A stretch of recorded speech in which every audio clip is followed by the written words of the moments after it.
We are live from the Nerd Cave.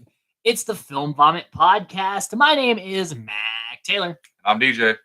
And today we are talking about Arrival from 2016, starring Amy Adams, Jeremy Renner, and Forrest Whitaker. Which is the newest film we've covered on this podcast. That is. Also, this podcast is our 20th podcast. 2-0, baby. We're still doing it. We are still here. It has been fast.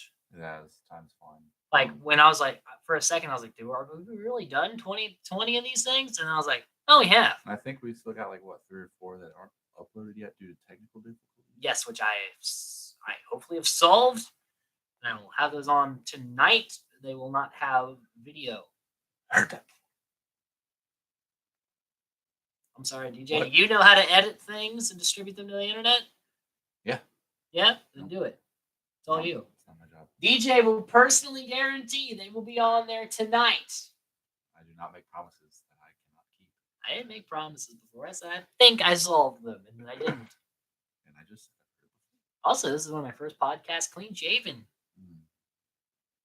Feel so much better. It was bothering me. It was getting itchy. Just saying, I don't know how you do it. I'm not a little bitch. We gonna go there? We're really gonna go there already? I'm not going to go there. Seems like everyone to go there. I apologize. All jokes aside, so on to the film that we are talking about today. This will probably be a very different podcast. Yes, we will talk about what happens in the movie, but more time will be spent on thoughts about what the movie is trying to portray and our thoughts on that. Because really, this movie is not that interesting on the rewatch. It does raise a lot of questions for conversation. It makes interesting conversation. See, I like watching it each time because I feel like try to get more in depth into it. I love this movie. It's an interesting conversation. If you like movies that kind of make you think and can kind of screw with your head a little bit, definitely a watch. If you haven't watched, I highly suggest this. If you've seen Interstellar and not this is, I compare it to Interstellar in the sense of it messes with your mind to that same extent. Also, if you haven't seen Interstellar, that is another movie to watch along these lines.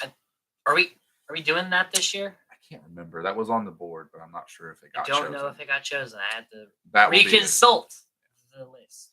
But we're going to basically, the simplisticness of this plot, so it'll be very easy to go through the plot of the movie, because basically aliens come, humans talk, solve problems. And it's basically Amy Adams trying to piece together their language. And basically, so it starts off depressing as fuck. Very depressing. Well, it starts off Amy Adams and her what is her name? I don't Louise. Louise. I was like, I don't. Louise is Amy Adams' character, and it starts out with Louise and her daughter Hannah. Yeah. And it shows from birth, and then it shows her, growing up, and kind of flashes around, and she arguments, love, hate, kind of shows as a whole growing up would be. Growing up, how a child would be. Yeah. And then it ends off with the death of Hannah from assumingly some sort of cancer. Like leukemia, maybe. It's just cancer of some sort. It's not told.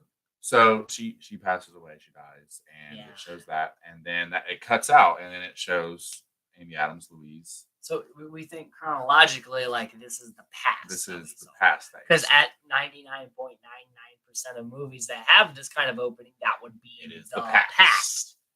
So we are led to believe and presume to believe that is the past, unless it's a Tarantino movie. We usually don't jump around. Yes. In timeline. So then it flashes forward to. Doesn't say any years because time is we'll irrelevant. get there, and then it's Amy Adams or Louise going to teach. She is a linguistics, I believe, linguistics teacher, a college professor at some high university, and it's the I like the portrayal, the setup, the vibe you get. And the way they described it, the director wanted to feel, and I totally feel this way. It's basically like you're sitting on your school bus on the way to school on a Tuesday morning, rainy, and you're just looking outside, just daydreaming. And I totally I get that vibe. It's very gloomy, very gray. It's the lighting the is pretty entire great with it. the entire movie is this way basically, and it's very Easy. It's very well done. I feel like because it's just kind of like it's not visually. I don't know what the word I'm looking for is Appealing? captivating, appeasing. Yeah, it doesn't do anything to your eyes, but at the same time, it's very unique in the presentation of it. Okay. But so we got her in school, and I feel like you can kind of tell something's going on while she's walking to class or whatever. And when she gets in class, she sits down and one student's phone go off and he apologizes. And the next thing you know, another student's goes off and she's kind of freaking out. She asks what's going on. And they pull up the news. And they tell her to pull up the news. And basically aliens. 12 ships. A ship of some sort. Have landed around the world. 12 throughout Australia, China, Japan, Europe. One, Russia. I only think one was in America, like USA. Yeah, well, USA is one nation. One it's like nation, it's like 12 nations. And then, very different. Probably Africa had one. I'm sure. Yeah, Africa did have one. And so it's like each nation. They were scattered out very, each like big. There's probably 12 big nations in the world, and roughly they're there. And so we have these 12 ships, and nobody knows. There's nothing going on. Of course, what would happen in an alien invasion movie? It's a panic. It's a vast panic. Everybody is trying to get home, trying to do this, trying to do that. Go to it, get away from it. It's like the fear of the unknown. People lose their fucking minds when they don't know what's going on. I legitimately feel like the way they had the reaction that happens in this is the actual reaction that would happen if this were to happen. Half the population. I think this whole movie would be very statistically correct for human behavior. I was going to say half, but I'll say a third of the population will go away. Yes. From this. Flee. Another third will want to fight. Another third will go. I won't say fight per se yet. They're preparing. A third will go to it out of curiosity to see what it is. That's the other third. But then and then the third will just basically stay and gather with family and just wait. That's the thirds I was portraying, and then we'll get some more later about. There's some really good points about human behavior in it, and it's very accurate. I feel like. Basically, Forrest Whitaker's character comes to her with like a voice recording of the aliens that they've contacted with through like this screen barrier. And he's like, "Can you translate this?" And basically, it's an impossible question because he's like, "Well, you interpreted this one language." He's like, "One, I knew the language, and two, this is not human." Whereas human languages, there's things humans as a whole we know what they are, so we can point to things and try to pick apart what words mean. Yeah. This is a whole new form of life. We don't know how they even communicate or if they see. If it's even them speaking or whether it's just noises. The noises may not mean anything. It's very hard, especially without seeing them, to know what the fuck they're doing. Right, and he wasn't pleased with his answer. So he expected her to be like, "Oh yes, of course, I speak this language on the side." Like, what do you expect? It was kind of weird. So he kind of. But it's the government in a panic. They want answers now. So all right, well, we'll just go somewhere else. And she makes a reference and asks him to ask a question to this other guy. But knowing he wouldn't be able to answer. So kind of proving like, hey, I'm the best. This is me. If you're going to do this, I'm your best hope. So they come back that night, take her away in a helicopter at whatever butt crack of dawn in the morning, Yeah. Again, very dark, very gloomy. Very dark, very gloomy. Fly away, and they go, Jeremy Renner. We meet Jeremy Renner in the helicopter scene. Ian. Yes, and he reads her statement that she wrote in her book that's basically stating that language is the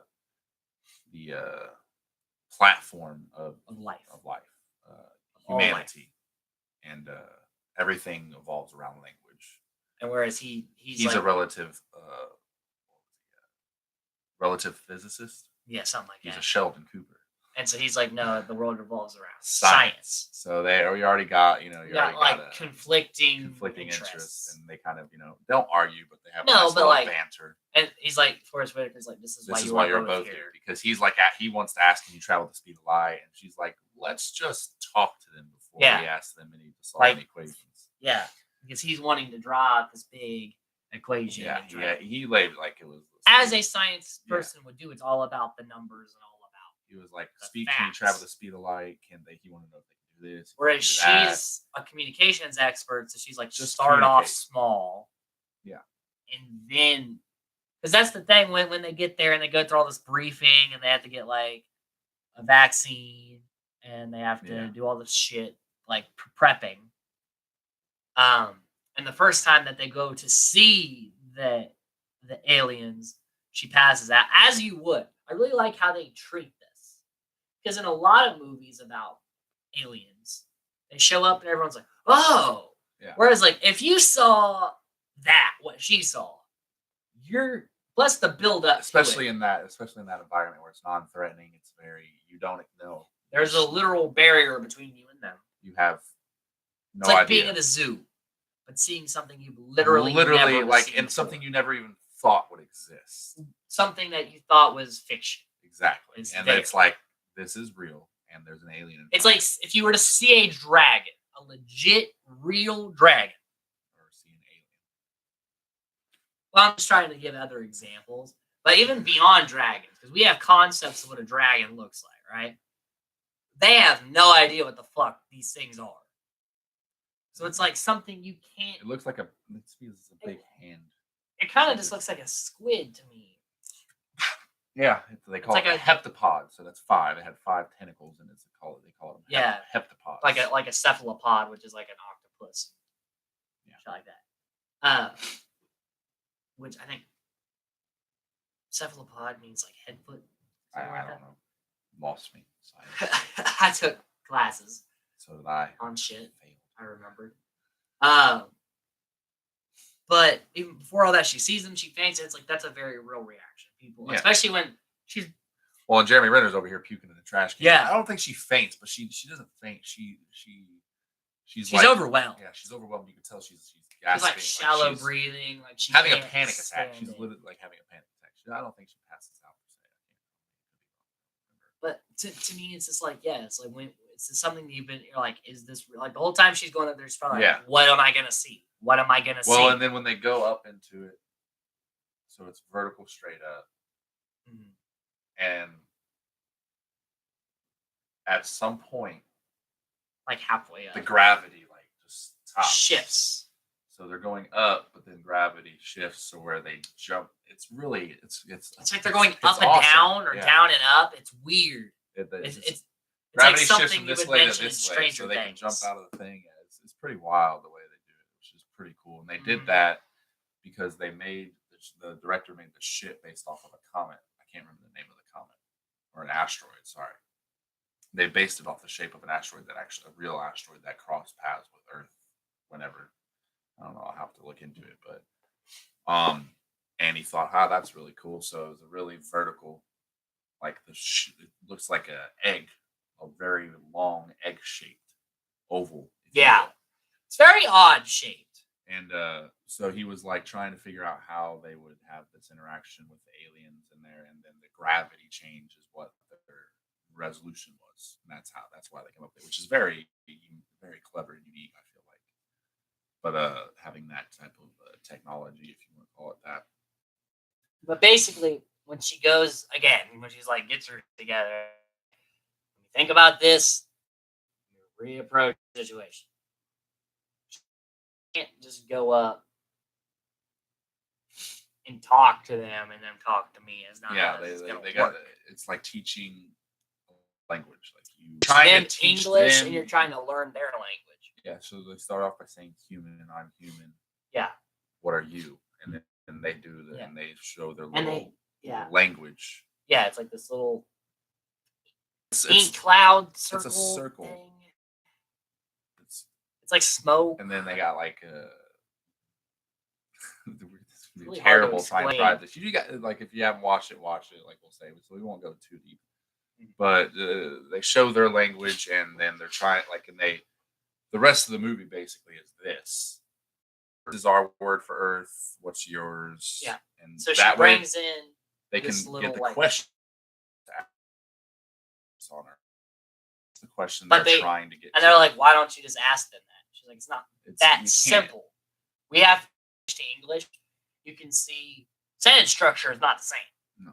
Like the use of like your, or there. Those are three words that sound the exact same. They are the same, except they mean different things. Mm-hmm. Trying to teach that because like one different. Just try to like you is one, and then she wants. She doesn't like them. She's trying to compare them to. Gives example. Instead of asking like she doesn't want to know what this singular heptapod, but your. What is your purpose? Not you purpose. It is your purpose. So she's got to explain that. She has to figure out if they understand what a question is or why they're there. If it's just all natural instinct that they're there. If they're capable of rational thought. So she explains it very well. And it's not as simple as like, why are you here? Then they say something. We have to be like, we're not going to do a good enough job explaining what she is. You seriously, this is a movie. We're not scientists. You have to watch. We're not scientists. Because it is really a good deep in thought movie. But because the government, they just want answers fast. Yeah, and they're like, no, you can't get it. So basically, throughout this movie, the rest of the time is it's a back and forth. But at the same time, answers now, and they're trying to communicate with the other countries, which are doing the same thing we're doing, but in different ways. Yes, very different ways. We find out what one of them is doing. China is apparently using Mahjong, a game. Which she comes to be like, that's not smart because if it shows that everything is a competition. Everything's a competition. There's a winner and a loser. And we're on opposing sides. That basically to someone who's not using so if you're a thought of like this is just a game, it's like war. Yeah. We're teaching them war if they don't already know it. And the only kind of things that they comprehend that we know is winning and losing. Yeah. Moves a mean to justify an end. And that's not a good way. It's not a diplomatic way of going about things. Because that's the reference she said. That's like if I give you a hammer, teach you with a hammer, then everything's a nail. Which Forrest Whitaker puts that together in his head too. Yeah. Even he's like, okay, I'll try, but he's like, I'm on your side, but that's not enough because there are people above me that are just gonna cut me out. So we go through all this, and then others are using. And they're making breakthroughs. Yeah, they do. They learn the language very well, and the alien language is complex as all get out. So it takes Ian and Louise a long time. It's like if you start two sentences, have them meet in the middle, and read it front to back. No, if it's one sentence, and you write. You're using two hands and you're writing from left to right. You have to know exactly what words you want to say, how you want to say them, and how much knowing space the whole sentence and how much it needs to be. So these heptapod, like it's the people who write this stuff and come up with it blow my mind. I'm like, they had to have been some sort of it's based off a book. This shit. So whoever wrote the book had to have some sort of major. And it was Chinese nationality guy. I can't some Ching. And so we get this back and forth, and the whole time they're trying, and it's all revolving around China. Like China is the guy that's General Chang, and it's called the Big Domino, and whatever he does, everybody else is going to do. 4 nations at least will do what he does. Because China's the big military force. So if he decides to activate military and get ready to Russia attack, will do it, and then everybody else will follow suit. 4 more countries will follow suit. Comes to the point where he cuts off ties to communicate and then everybody else starts out of paranoia. No, he cut off ties with the aliens first, and then with the people. Well, he knows never communicating with people. He was never a part of that. I actually didn't know that. Yeah, he was not communicating. He did not share information with anybody else up until the point where because at the exact same time. It was kind of ironic that at the exact same time they found out they were using Mahjong to communicate and teach the aliens. They asked them what the purpose on Earth was, and the aliens in China said use weapon. Yes, whereas the other whereas our U.S. Ian and offer weapon, which and they're like, oh well, this means they're about to attack. It's just like no, to them, it's like to us, weapon could mean tool. They don't know that they don't know what weapon is. They may not know. They may think weapon and tool are the same thing. So there's that.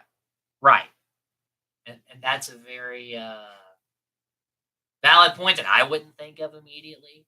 But then again, when I hear the term used, this is never pointed out, but I think it's a valid point. The aliens have been on the planet for like, I'd say close to a year, if not more. And they haven't done any sort of movement. Nothing. They've basically just watched people go into a room with them and mostly just stare at them and do random things. Yeah.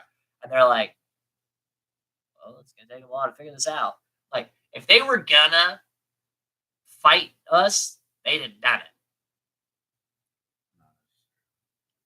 Pretty much any other hostile alien movie. It's immediate. True. But this could have been different. Okay, a year, and you think they're just gonna sit there till one day, like, well, get out your weapon, it's time to fight. Least expected. Attack when you least expect it. But it's not. I know, but this is not what the movie. We're not doing this. Okay, so because they could have just killed them when they walked in. They could, because we see what they're capable of later. They could just be like, poof, death. Yeah, but they're not. So after all this is going down, I want to point this out too. Is that during this, one of the soldiers is like talking to his wife, and she's freaking out. She's freaking out, saying, and he's watching this podcast where this guy's like, we need to fire a shot across their bow and show them that we mean business. We need to give them a warning. Basically, just wanting to attack them. Yeah, just show dominance. Yes, but and that's a good point about human nature, because seeking the answer and keeping a peaceful resolution and trying to figure out really what's going on, any sign of something that's questionable, not even trouble, just questionable, that doesn't make sense, will respond with violence. Because it's easier to try to physically assert yourself, put yourself in a dominant position, and then ask questions, than it is to figure something out not knowing what the other person is or thing is going to do. Right. That's literally human nature. And the guy, I don't know what his title is, but he's calling the shots at the U.S. base. He's the CIA. He's a representative, basically. He says this is a sign of aggression. They want to pit us all against. They know they're going to give a weapon to each person. Yes. Each 12 person. We're all even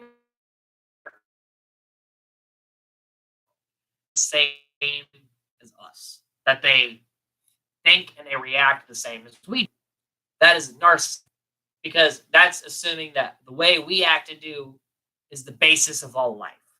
If there are things out there that we don't understand and we don't comprehend, odds are there are nothing like us. That we are unique in some way. Because if everything was like us, they would have found us by now. Yeah. And we would see that they're us. But they're not.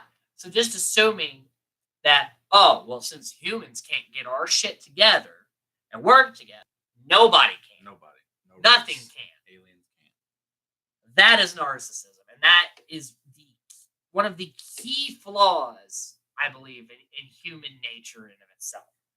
Believing that we are more important or the center of everything. Whereas I think these heptapods, and we'll get some more later, but they know things before they happen. Yeah. They accept them, and they do them anyway, even if it affects them negatively. In a negative way. Because they know that is what they have to do to get the result that, as a whole, they need.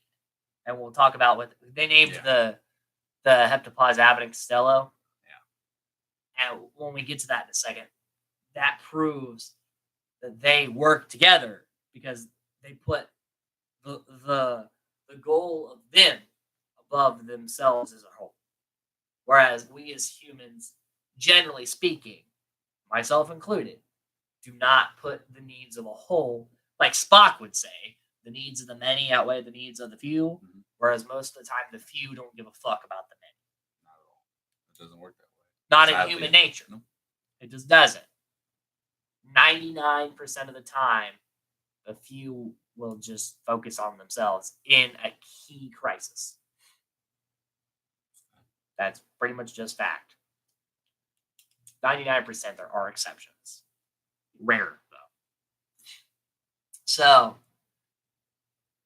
the soldiers are really freaking out about this. They decide, like, they're going to take that shot at the heptapods. Yeah, so they get there's about probably 8, I'd say. 8 soldiers get together and realize that, like, they're not realize, decide that they are going to take action against heptapods. And just after they say offer weapon, these soldiers get together and they put a bomb on the ship. And at this point in time, at the same time they're doing this, we have Louise and Ian over here trying to defend the case of we don't know what offer weapon means, and we have to figure this out. And they got shot down, so they're like, all right, well, we're going to go back. So they are trying to get back to the ship because they only have a certain amount of time before the engine levels or whatever.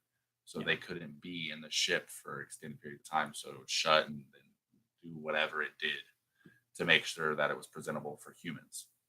So they were trying to get back to the ship, and before that time would run out. They get back, and the other guy's like, "Let them go." Like essentially knowing that they're gonna die if they go up there, and he's like, "Oh fuck." So they go up there and they have they ask what the weapon is, basically, or ask for the weapon. They ask for the technology, I think is what they asked for directly.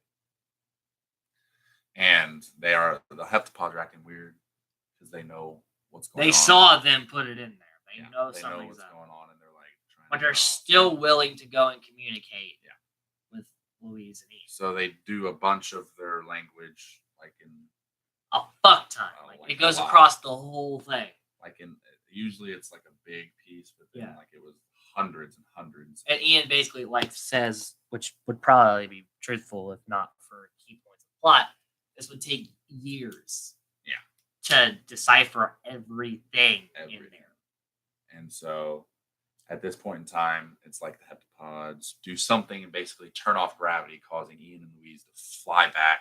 Well, he out. I think he pushes them. Turned off gravity, I feel like he shut the gravity off in a sense. Because it's more if he's saved because the door shuts too. He saves them. So he shuts. Or she, I don't even know if it's gender based. Yeah. We're gonna Costello is the one because Abbott goes back. Yeah. Or no, sorry. Costello goes back. Abbott stays in front. Yeah. Saves them, and the bomb goes off.